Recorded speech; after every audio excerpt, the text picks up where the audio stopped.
Okay, so I'm recording now, but don't, like, you can sort of forget that I'm recording really, because I'm going to, although it's recording, like you're not being captured or anything like that. So what I said to you a moment ago is when we do a to the power of 2 times a to the power of 4, then I said that, yes, what you do is you add the powers. Let me just give you, so it's going to, as you said, it's a to the power of 6. So yeah. And what about this one? We did look at this one a moment ago, but in a slightly different way.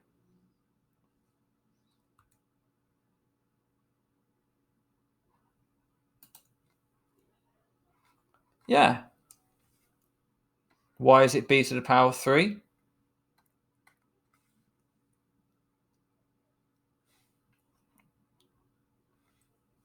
Yeah. Okay.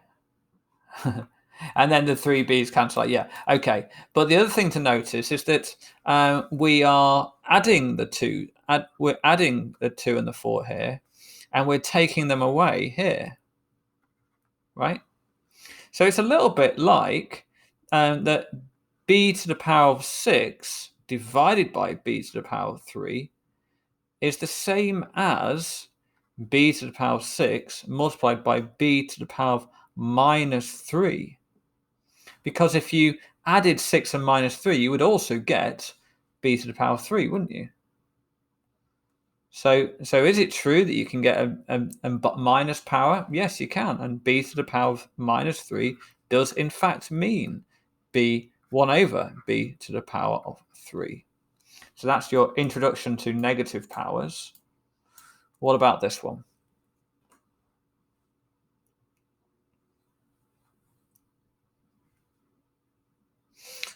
Good guess. No.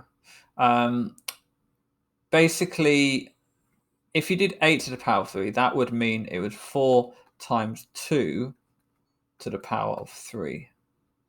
But and that's not quite what we've got there. So we've got, so what instead what it'll be is going to be 2 to the power of 3, which is 8, and then you're going to times that by 4. Okay.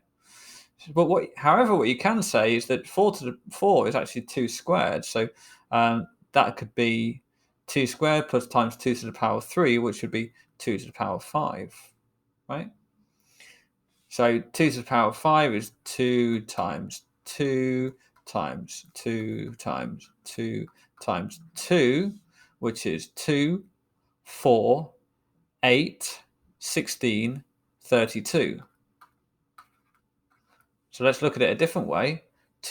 4 times 8, oh yeah, it's also 32. So you can see how the numbers all, no matter what way you work it out, you get the same sort of thing. Is this the kind of thing you've been looking at school? Yeah, it is. Okay, good. Let's look at some other weird ones.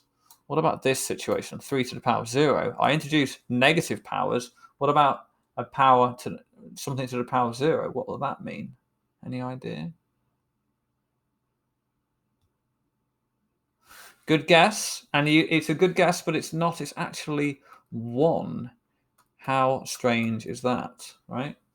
So let's try to understand why is it 1. Well, 3 to the power of 3 to the power of 2 is equal to 3 times 3, isn't it?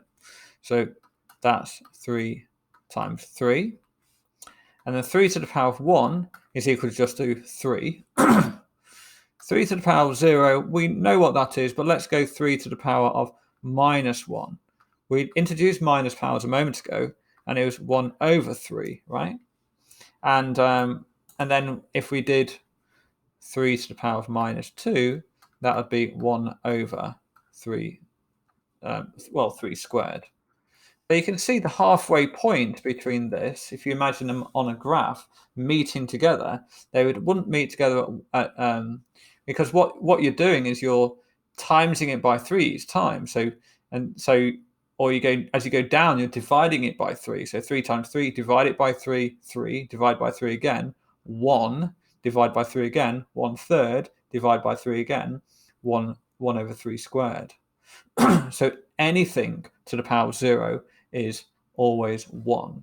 Okay. All right. So that was a speedy lesson. But oh, and I would just